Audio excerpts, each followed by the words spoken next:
નમસ્કાર વિદ્યાર્થી મિત્રો, આજનો આપણો જે ટોપિક છે એ ટોપિકનું નામ છે વિદ્યુત પાવર, અંગ્રેજીમાં કહેવાય એને ઇલેક્ટ્રિક પાવર. તો વિદ્યુત પાવર વિશેની આજે માહિતી મેળવવાની છે. 11મામાં તમે યાંત્રિક પાવર ભણી ગયા, મિકેનિકલ પાવર. સૂત્ર એનું યાદ કરી લઈએ આપણે. કાર્ય, ઉર્જા અને પાવર નામનું ચેપ્ટર છે, એની અંદર આપણે યાંત્રિક પાવરની વાત કરી. યાંત્રિક પાવર એટલે બીજું કાંઈ નહીં, એકમ સમયમાં થતા કાર્યને યાંત્રિક પાવર કહેવાય, અથવા એકમ સમયમાં વપરાતી ઉર્જાને યાંત્રિક પાવર કહેવાય. અને એનું સૂત્ર શું હતું તો કે dW/dt. કાર્યનું સમયની સાપેક્ષ વિકલન કરો એટલે તમને યાંત્રિક પાવર મળે. અને બીજું F.V. તો આ જે પાવરની વાત કરી એ પાવર હતો યાંત્રિક. આજે આપણે જે પાવર ભણવાનો છે એ પાવર છે વિદ્યુત પાવર. તો વિદ્યુત પાવર શું છે એ સમજવાનો પ્રયત્ન કરીએ. તો એના માટે તમારે એક સુવાહક તારને ધ્યાનમાં લેવો પડશે. તો હું અહીંયા એક સુવાહક તાર તમને બતાવું. ધારો કે આ સુવાહક તાર છે. હવે આ તારમાંથી આ દિશામાં વિદ્યુત પ્રવાહ પસાર થાય, બરાબર. વિદ્યુત પ્રવાહ I છે એ આ દિશામાં પ્રવાહ પસાર થાય. વિદ્યુત પ્રવાહની દિશા આમ કઈ હોય? ધનથી ઋણ તરફ. એટલે આ છેડો છે એ ધન હશે ને આ છેડો છે એ ઋણ હશે. જે છેડો ધન હોય ને એનું વિદ્યુત સ્થિતિમાન વધારે હોય, અને જે છેડો ઋણ હોય એનું વિદ્યુત સ્થિતિમાન ઓછું હોય. બીજી ભાષામાં કહીએ ને તો એમ કહીએ કાંઈ કે વિદ્યુત પ્રવાહ હંમેશા વધારે વોલ્ટેજથી ઓછા વોલ્ટેજ તરફ વહેતો હોય. યાદ રાખજો, પ્રવાહની દિશા કઈ હોય? વધારે વોલ્ટેજથી ઓછા વોલ્ટેજ તરફ. તો આ જે છેડો છે એને હું એ છેડો કહી દઉં, ને આ છેડો છે એને હું બી છેડો કહી દઉં. હવે આ છેડાના વોલ્ટેજને નામ આપી દઈએ આપણે VA, ને આ છેડાના વોલ્ટેજને નામ આપી દઈએ VB. તો તમારે મને કહેવાનું છે કે એ છેડાના વોલ્ટેજ વધારે હશે કે બી છેડાના? આ ધન છે એટલે આના વોલ્ટેજ વધારે હશે, આ ઋણ છે એના વોલ્ટેજ ઓછા હશે. તમને આમે ખબર પડી જાય કે પ્રવાહ આમ વહે છે એટલે આના વોલ્ટેજ વધારે હશે, આના ઓછા હશે. ધારો કે આ 100 વોલ્ટ છે તો આ એના કરતાં અહીંયા કેવા હશે? ઓછા જ હશે. અહીં હું 60 વોલ્ટ લઉં તો પ્રવાહ હંમેશા વધારે વોલ્ટેજથી ઓછા વોલ્ટેજ તરફ વહેતો હોય. જો પ્રવાહની દિશા આમ હોય તો આ છેડો ધન થઈ જાય, આ છેડો ઋણ થાય. તો આના વોલ્ટેજ વધારે હશે, આના વોલ્ટેજ ઓછા હશે. તો આના વોલ્ટેજ આપણે 160 લઈ લઈએ. તો વધારે વોલ્ટેજથી ઓછા વોલ્ટેજ તરફ વહેતો હોય. ઓકે, અત્યારે કન્ડિશન એવી છે કે આ છેડો ધન છે. કેમ ખબર પડે? કારણ કે પ્રવાહ છે આમ વહે છે ને આ છેડો ઋણ છે. તો એ છેડાના વોલ્ટેજને શું કીધું? VA. અને બી છેડાના વોલ્ટેજને શું કીધું આપણે? VB. તો VA વધારે હશે અને VB ઓછા હશે. તો એક વાક્ય લખી નાખીએ આપણે કે આકૃતિમાં દર્શાવ્યા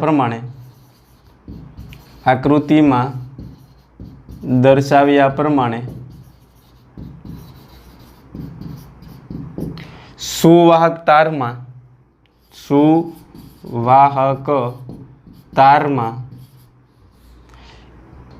વિદ્યુત પ્રવાહ I કઈ દિશામાં વહે છે? તો કે A થી B તરફ પસાર થાય છે.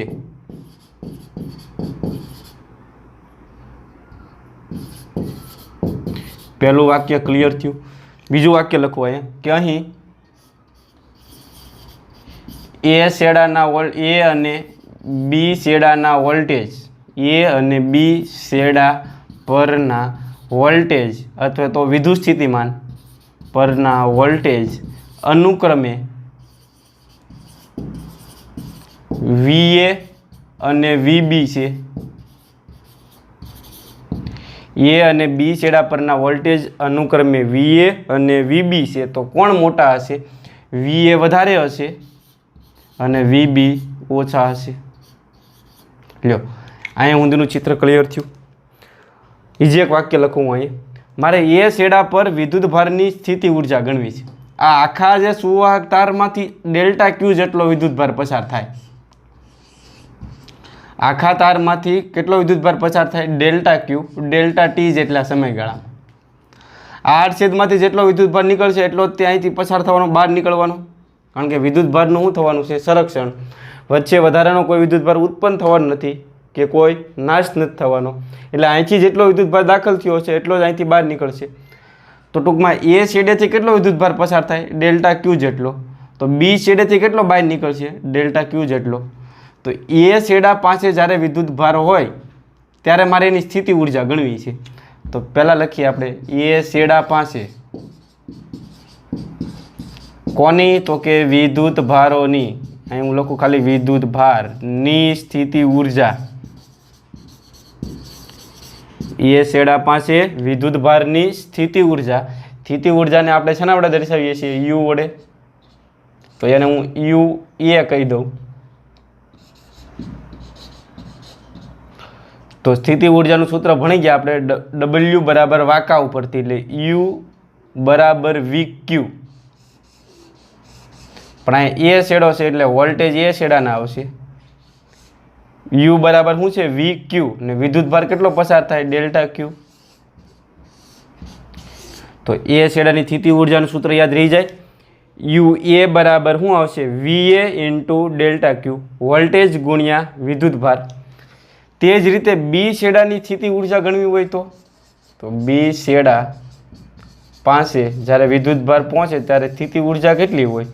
વિદ્યુત ભારની સ્થિતિ ઉર્જા. તો એને હું યુ બી કહી દઉં. તો શું આવશે? વી બી ઇન્ટુ ડેલ્ટા ક્યુ થાય.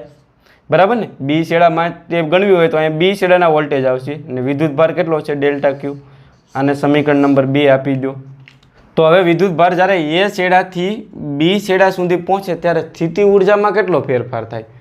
તો મારે સ્થિતિ ઉર્જામાં થતો ફેરફાર ગણવો છે. એ અને બી વચ્ચે સ્થિતિ ઉર્જામાં થતો ફેરફાર. સ્થિતિ ઉર્જામાં થતો ફેરફાર ગણવો છે. તો ફેરફાર ગણી નાખીએ આપણે. તો એને હું કીધું ડેલ્ટા યુ. સ્થિતિ ઉર્જામાં થતો ફેરફાર એટલે ડેલ્ટા યુ. તો શું આવશે? અંતિમ સ્થિતિ ઉર્જામાંથી પ્રારંભિક સ્થિતિ ઉર્જા બાદ કરવાની. તો અંતિમ સ્થિતિ ઉર્જા શું છે? યુ બી. બરાબર ને? આ એનું અંતિમ સ્થાન કહેવાય ને સામે એનું પ્રારંભિક સ્થાન કહેવાય. એટલે યુ બી માઇનસ યુ એ કરશો તો ડેલ્ટા યુના ડેલ્ટા યુ. હવે યુ બીની કિંમત કેટલી મળી તમને? જુઓ તો આ રહી વી બી ઇન્ટુ ડેલ્ટા ક્યુ. એ કિંમત હું અહીંયા મૂકી દઉં. V B into delta Q minus U એની કિંમત કેટલી મળી? V A into delta Q. સમજણ પડી? બચ્ચે પાલટી? ઓકે, હાલો. આ બેમાંથી કોમન શું નીકળે છે જુઓ તો આ બેમાંથી ડેલ્ટા ક્યુ કોમન નીકળશે. તો ડેલ્ટા યુ બરાબર અહીંયા શું રહેવાનું છે? વી બી. વીનો યુ નો થઈ જાય, વી બી માઇનસ વી એ. બેમાંથી કોમન શું નીકળી ગયું? ડેલ્ટા ક્યુ. ઓકે, હાલો. તો ડેલ્ટા યુના ડેલ્ટા યુ. હવે વી બી માઇનસ વી એ એટલે વિદ્યુત સ્થિતિમાનનો તફાવત કહેવાય કે નહીં? આ વિદ્યુત સ્થિતિમાન છે, આ વિદ્યુત સ્થિતિમાન છે, અને વચ્ચે બાદબાકી છે, એટલે બે વિદ્યુત સ્થિતિમાનનો તફાવત થયો. અને વિદ્યુત સ્થિતિમાનના તફાવતને હું કીધું વી. આ વી શું બતાવે? એ અને બી વચ્ચે વિદ્યુત સ્થિતિમાનનો તફાવત ડેલ્ટા ક્યુના ડેલ્ટા ક્યુ. પણ એક અહીંયા આપણે વિચારવું પડશે. મને કહેશો વી બી મોટા છે કે વી એ મોટા છે? તમને ખબર છે વી એ મોટા છે. સપોઝ આ આપણે વાત કરી 100 હોય ને આ 60 હોય તો તમને ખબર પડે છે વી બી નાના છે એટલે 60 છે અને વી એ મોટા છે કેટલા છે? 100. આ નાના છે, આ મોટા છે. જો નાનામાંથી તમે મોટું બાદ કરશો જવાબ શું આવશે? ઋણ. એટલે આ નાના અને આ મોટા હોવાથી જવાબ ઋણ આવે, ને ઋણ આવે એટલે તમારે આગળ અહીંયા માઇનસ મૂકવું પડે. ને આ માઇનસ શું બતાવે છે? સ્થિતિ ઉર્જામાં ઘટાડો બતાવે. શું બતાવે? સ્થિતિ ઉર્જામાં ઘટાડો થાય. વિદ્યુતભારો જ્યારે એ થી બી સુધી પહોંચે ત્યારે એની સ્થિતિ ઉર્જામાં ઘટાડો થાય. તો ઉર્જા સંરક્ષણ શું કહે છે કે આ સ્થિતિ ઉર્જામાં થતો ઘટાડો શેમાં રૂપાંતર પામ્યો હોય? શેમાં રૂપાંતર પામ્યો હોય? ગતિ ઉર્જામાં. કારણ કે સ્થિતિ ઉર્જા ઘટતી હોય તો ગતિ ઉર્જામાં શું થાય? વધારો થાય. તો ગતિ ઉર્જામાં થતો વધારો ગણવો હોય તો કઈ રીતે ગણી શકો? તો જેટલી સ્થિતિ ઉર્જા ઘટી હોય એટલી જ ગતિ ઉર્જા વધી હોય એવું કહીએ કે, પણ આપણે ગાણિતિક રીતે સાબિત કરીએ. જો હવે આપણે યાંત્રિક ઉર્જાનું સૂત્ર ભણી ગયા, E બરાબર ગતિ ઉર્જા પ્લસ સ્થિતિ ઉર્જા. ઉર્જા સંરક્ષણ શું કહે છે? યાંત્રિક ઉર્જા કેવી રહેતી હોય? અચળ. 11માં સૂત્ર તારવી ગયા, બરાબર ને? પણ ફટાફટ હું તમને સમજાવી દઉં. ગતિ ઉર્જા ઘટતી હોય તો સ્થિતિ ઉર્જા વધતી હોય, કારણ કે આ કેવી રહેવાની છે? અચળ. બે બાજુ ડેલ્ટા લઈ લો તો અહીંયા થાય ડેલ્ટા E, તો આ બાજુ શું હોય? ડેલ્ટા કે પ્લસ ડેલ્ટા યુ. હવે મને કહેશો આ જે છે એ યાંત્રિક ઉર્જા છે ને યાંત્રિક ઉર્જાનો ફેરફાર કેટલો થાય? કારણ કે યાંત્રિક ઉર્જા તો હંમેશા અચળ રહેવાની.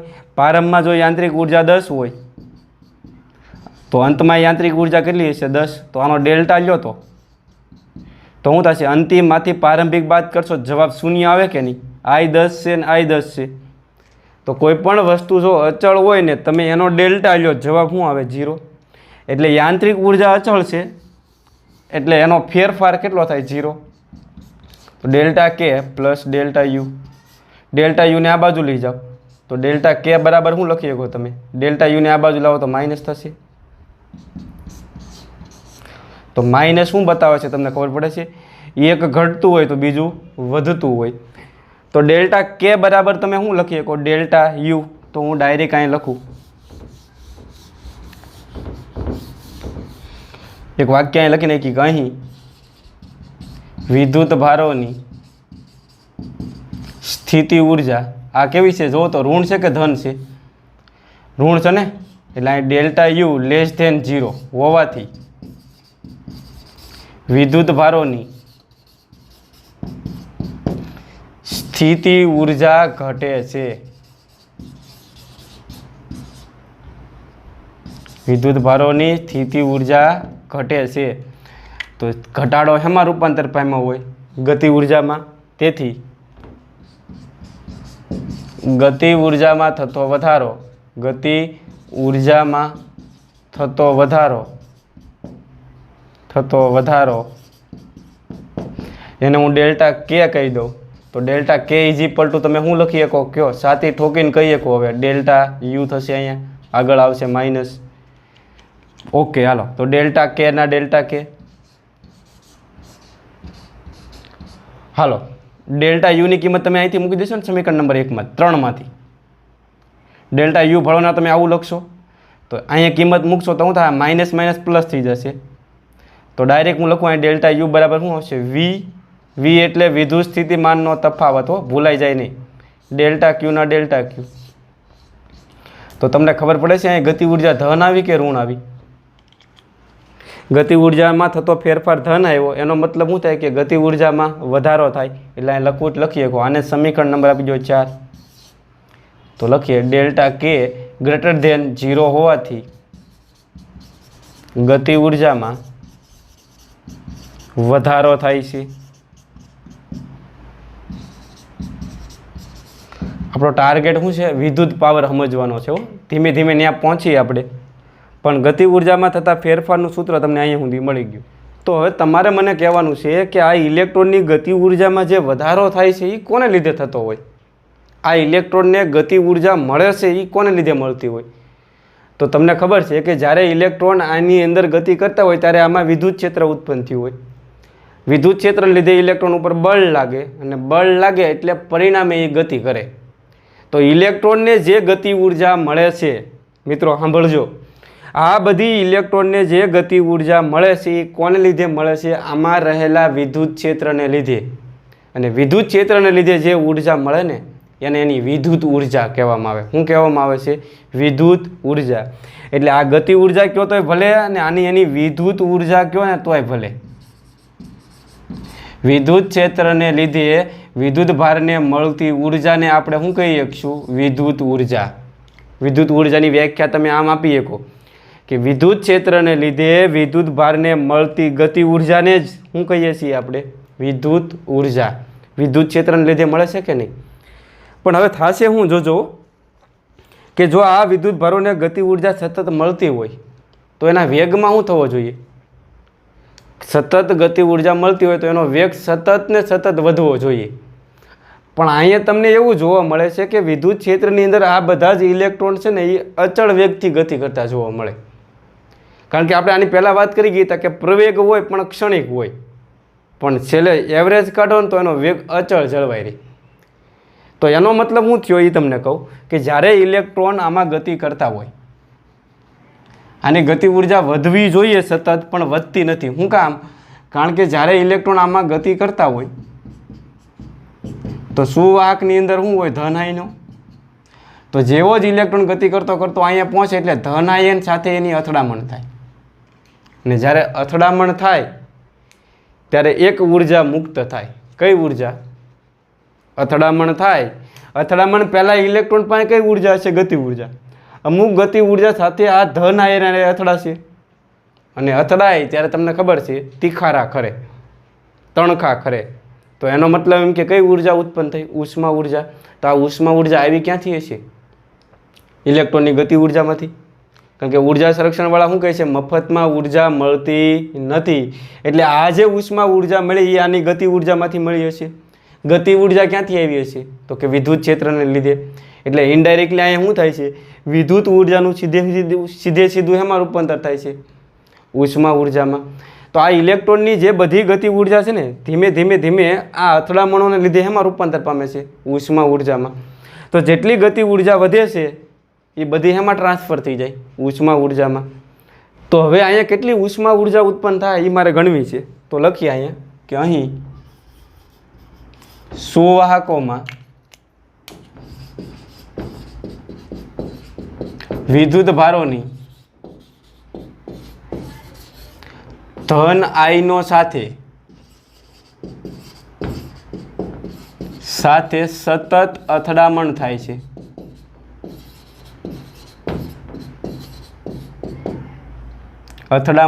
છે. પરિણામે ગતિ ઉર્જાનું, અથવા તમે બીજું કહી શકો વિદ્યુત ઉર્જાનું, એટલે ગતિ ઉર્જાનું શેમાં રૂપાંતર થાય છે? ઉષ્મા ઉર્જામાં રૂપાંતર થાય. ઉષ્મા ઉર્જામાં રૂપાંતર થાય છે. તો ઉત્પન્ન થતી ઉષ્મા ઉર્જા કેટલી હોય? ઉત્પન્ન થતી ઉષ્મા ઉર્જા, તો આપણી જેટલી ગતિ ઉર્જા વધે છે એ બધી એમાં રૂપાંતર થઈ જાય, ઉષ્મા ઉર્જામાં. અને ઉષ્મા ઉર્જાને અત્યારે હું W વડે બતાવું તો એ કેટલી હશે? તો કે જેટલી ગતિ ઉર્જા વધે એટલી બધી ઉષ્મા ઉર્જામાં રૂપાંતર પામે. જો ઉષ્મા ઉર્જામાં રૂપાંતર ન પામી હોત તો શું થાત? સતત ને સતત ઇલેક્ટ્રોનની ગતિ ઉર્જા વધતી જાત, ને પરિણામે એનો વેગ સતત ને સતત વધતો જાય. વેગ એનો વધતો નથી, એનો મતલબ એમ થાય કે ગતિ ઉર્જા જે કાંઈ વધે છે એ શેમાં રૂપાંતર પામે? ઉષ્મા ઉર્જામાં. તો ઉત્પન્ન થતી ઉષ્મા ઉર્જાનું સૂત્ર શું આવશે? W બરાબર ડેલ્ટા કે. તો W ના W, ડેલ્ટા કે બરાબર શું લખાય? આપણે અહીં જો ગણેલું જો, બરાબર ને, V ઇન્ટુ ડેલ્ટા ક્યુ. ક્યાંથી? તો કે સમી 4 પરથી. ઓકે, તો ઉષ્મા ઉર્જાનું સૂત્ર મળી ગયું. તો W ના W, V ના V, અને Q બરાબર આપણે સૂત્ર લખીએ કે IT, બરાબર ને, કારણ કે I બરાબર આપણી પાસે સૂત્ર શું હતું? ડેલ્ટા Q ના છેદમાં ડેલ્ટા T. તો ડેલ્ટા Q બરાબર શું લખાય બોલો તો? I into delta T. તો ડેલ્ટા Qની જગ્યાએ લખી નાખું હું અહીંયા I into delta T. Delta T નો લખો ને ખાલી T લખો તો હાલે હો, ઘડીક પૂરતી હું અહીંયા ડેલ્ટા T લખું, બરાબર. આ ઉત્પન્ન થતી ઉષ્મા ઉર્જાને હું ડેલ્ટા W કહી દઉં. ઓકે, તો ડેલ્ટા T ને આ બાજુ લાવો તો ડેલ્ટા W ના છેદમાં ડેલ્ટા T. ડેલ્ટા T ને આ બાજુ લેવા, બરાબર ને. તો શું આવશે? V into I. તો હવે બાળકો તમારે મને કહેવાનું છે આ ડેલ્ટા W શું છે?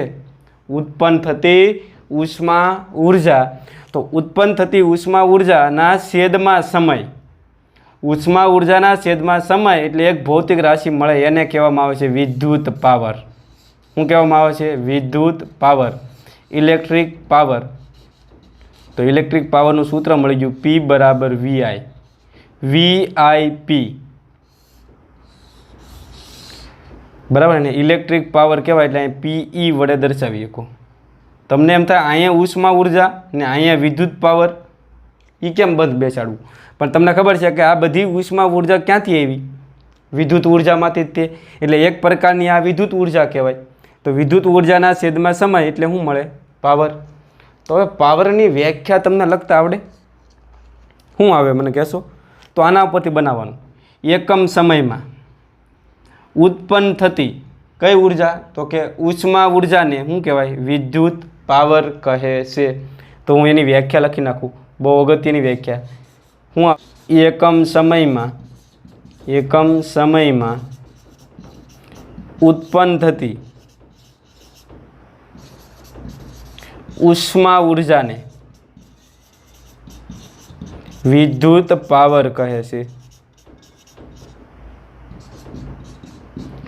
વ્યાખ્યા યાદ રહી જશે. એકમ સમયમાં ઉત્પન્ન થતી ઉષ્મા ઉર્જાને વિદ્યુત પાવર કહે છે. બીજી વ્યાખ્યા તમે આમે લખી શકો કે આ જે ઉષ્મા ઉર્જા ઉત્પન્ન થાય એમાંથી આવે? વિદ્યુત ઉર્જામાંથી. એટલે એનો મતલબ એમ કે વિદ્યુત ઉર્જા વપરાય છે. તો આને આમે લખી શકીએ કે એકમ સમયમાં વપરાતી વિદ્યુત ઉર્જાને, એકમ સમયમાં વપરાતી વિદ્યુત ઉર્જાને શું કહેવામાં આવે છે? વિદ્યુત પાવર કહે છે. તો બે વ્યાખ્યા તમે લખી શકો ફરીવાર. એકમ સમયમાં ઉત્પન્ન થતી ઉષ્મા ઉર્જાને વિદ્યુત પાવર કહેવાય. અને બીજી વ્યાખ્યા, એકમ સમયમાં વપરાતી કહો ને એટલે વિદ્યુત ઉર્જા લગાડવાની, વપરાતી વિદ્યુત ઉર્જાને વિદ્યુત પાવર કહે છે. તો પહેલાં પાવરના સૂત્ર અહીંયા સુધી લખી નાખો, પછી ફરીવાર આગળ આપણે થોડુંક આમાં સમજીએ. અત્યાર સુધીમાં આપણા માટે આ થિયરીમાં બે અગત્યના સૂત્ર હતા. એક ઉષ્મા ઉર્જાનું સૂત્ર મેં મેળવ્યું હતું, જો તમને યાદ રહી ગયું હોય તો. ડેલ્ટા ડબલ્યુ બરાબર શું આવશે? ડેલ્ટા ડબલ્યુ બરાબર વી આઈ ઇન્ટુ ડેલ્ટા ટી. અહીં પહેલાં ડેલ્ટા ક્યુ હતો, તમને યાદ હોય તો. અને ડેલ્ટા ક્યુ બરાબર શું લખ્યું? I into delta T. આને તમે ઉષ્મા ઉર્જા કહો તોય ભલે. આ ઉષ્મા ઉર્જા આવી એમાંથી હશે? વિદ્યુત ઉર્જામાંથી. તો વિદ્યુત ઉર્જાનું સૂત્ર કહે તોય ભલે અને ઉષ્મા ઉર્જાનું સૂત્ર કહે તોય ભલે. શું આવશે? ડેલ્ટા ડબલ્યુ બરાબર વી I into delta T. Delta ટીને તમે આ બાજુ લાવો એટલે તમને પાવર મળી જાય. તો પાવરનું સૂત્ર શું થાય? પી બરાબર ડેલ્ટા ડબલ્યુ ના છેદમાં ડેલ્ટા ટી બરાબર શું આવે? વી ઇન્ટુ આઈ. આ ઉત્પન્ન થાય ને આ વપરાતી હોય.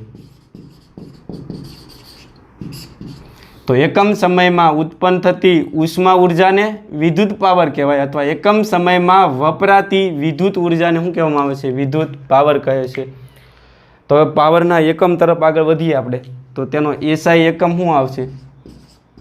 એસઆઈ એકમ. તો આ ઉર્જા છે ઉપર, ઉર્જાનો એકમ થાય જૂલ, અને છેદમાં સમય છે તો સમયનો એકમ થાય સેકન્ડ.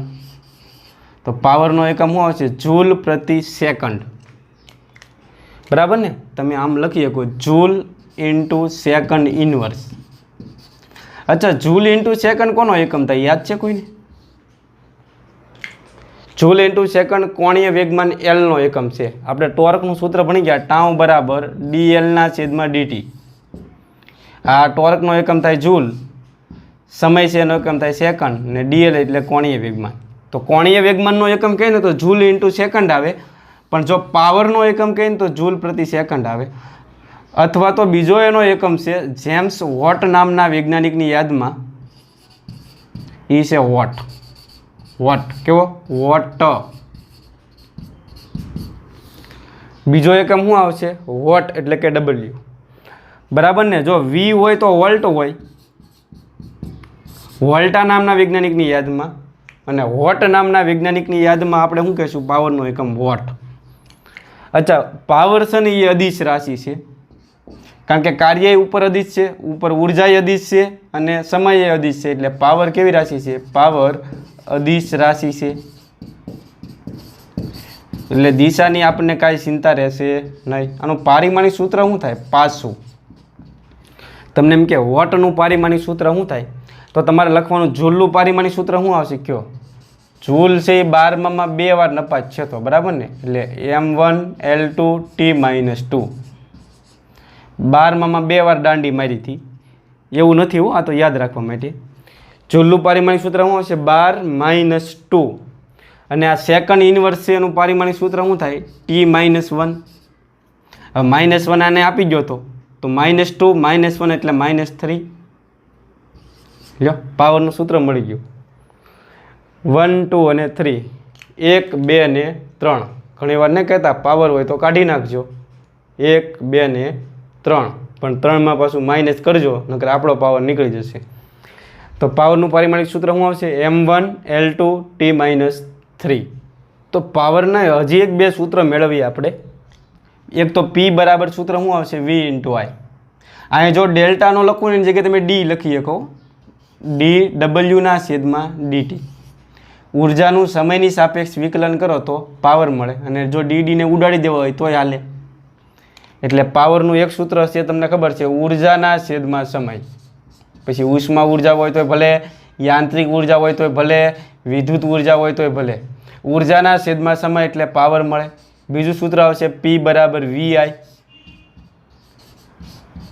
હવે આપણે અત્યારે ઓહમભાઈને યાદ કરી લઈએ. જો વોલ્ટેજનું સૂત્ર શું થાય? V = IR થાય કે નહીં? તાર હતો આપણો, આ તારનો અવરોધ કેટલો છે? R. એમાંથી પસાર થતો પ્રવાહ I હોય તો બે છેડા વચ્ચે વિદ્યુત સ્થિતિમાનનો તફાવત કેટલો હોય? V બરાબર શું હોય? કયો I × R. તો V બરાબર મૂકી ગયો IR. V બરાબર શું મૂકશો? I × R ને I ના I ગુણ્યા I એટલે I નો સ્ક્વેર થાય. એટલે પાવરનું બીજું સૂત્ર આવશે I² × R. અને ત્રીજું સૂત્ર તમે I બરાબર આવું લખી શકો V/R. બરાબર ને? તો અહીંયા I બરાબર V/R લખો. તો V તો હતા જ તે. I બરાબર શું લખશો? V/R. V ગુણ્યા V એટલે V². Law V²/R. V × I. Vની સાથે એના ઈવડા E છે એટલે કે I. બરાબર. I² × R. R એટલે આ બેનો છોકરો. બરાબર ને? આ એટલે આ છોકરાના મમ્મી થયા, મમ્મીની હારે જ છોકરો રહી, અને પપ્પા આવી જાય અહીંયા V², તો છોકરો સાઈડમાં વયો જાય એટલે V²/R. તો યાદ રહી જશે P બરાબર V × I. સૂત્ર યાદ રાખે નહીં, બહુ અગત્યના છે. V × I. બરાબર. પછી હવે તમારે શું કરવું? I ના સ્વરૂપમાં લખવું હોય તો I² ની સાથે એનો બબલો હોય, V² ના છેદમાં શું આવશે? કયો R. તો પાવરના આટલા સૂત્રો છે વિદ્યાર્થી મિત્રો. ક્લિયર થયું કે નહીં? હજી એક મારે અગત્યનું સૂત્ર તમને મેળવું દેવું છે. આ ΔW શું છે? કયો ઉષ્મા ઉર્જા. તો ઉષ્મા ઉર્જાના સૂત્રનું થોડુંક ઇઝી સાદુરૂપ આપીએ આપણે. આ ΔT ની જગ્યાએ હું લખું ખાલી T.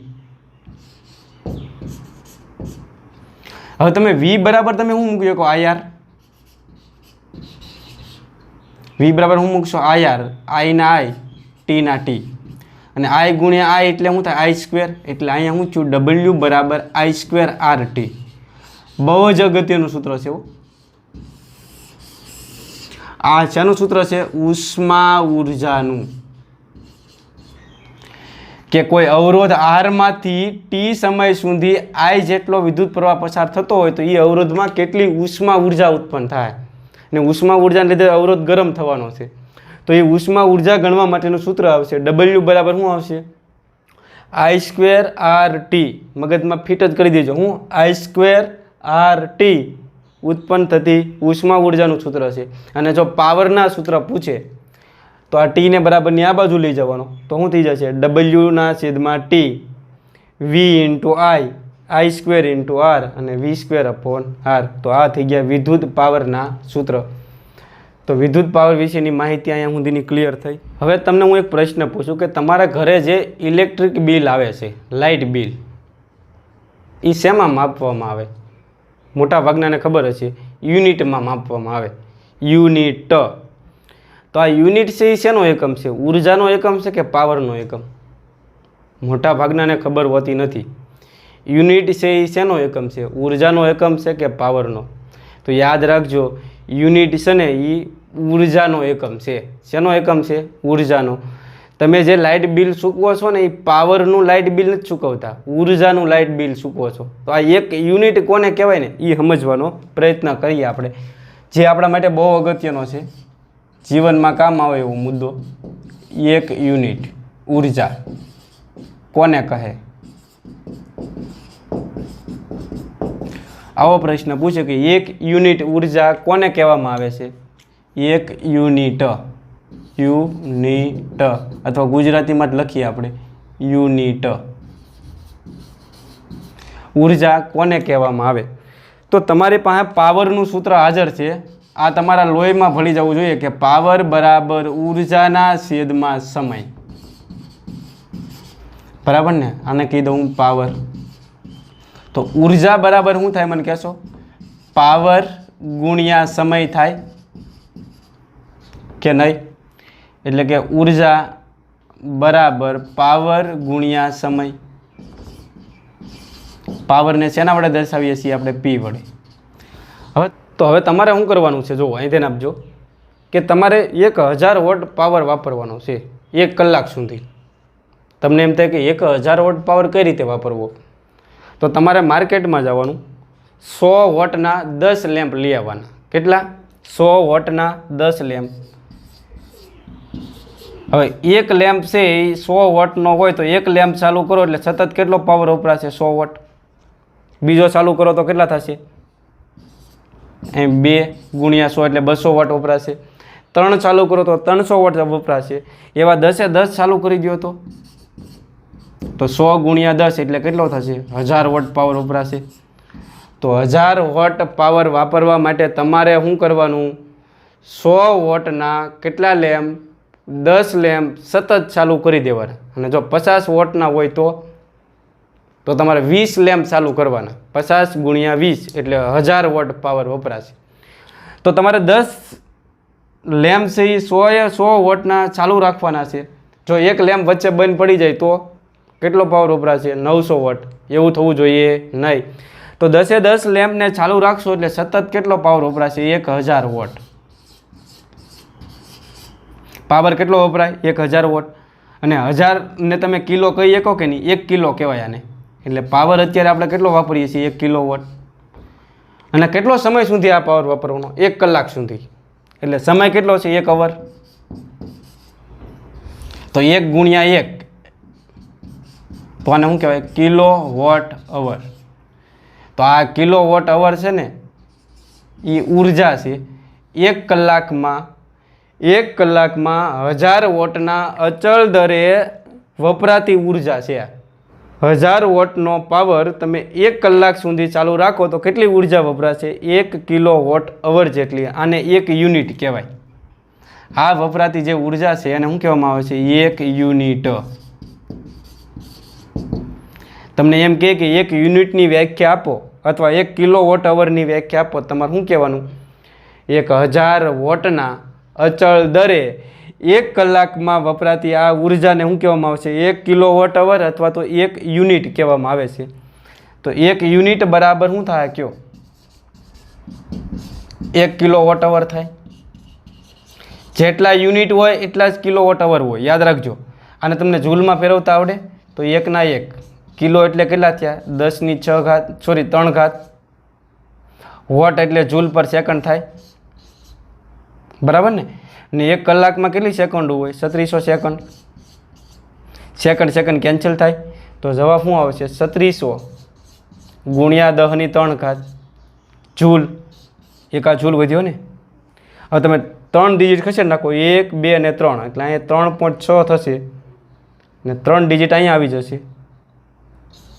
એટલે 1 યુનિટ બરાબર કેટલા જૂલ ઉર્જા થઈ?